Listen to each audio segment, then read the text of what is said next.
అనురాగం మన్నయ్యై మమకారం చెల్లెమ్మై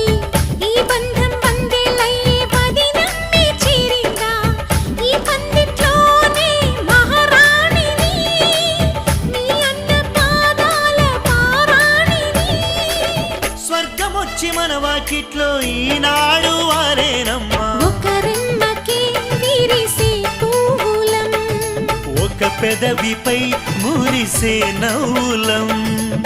అనురాగం చేసే పెళ్లికి శుభలగ్నము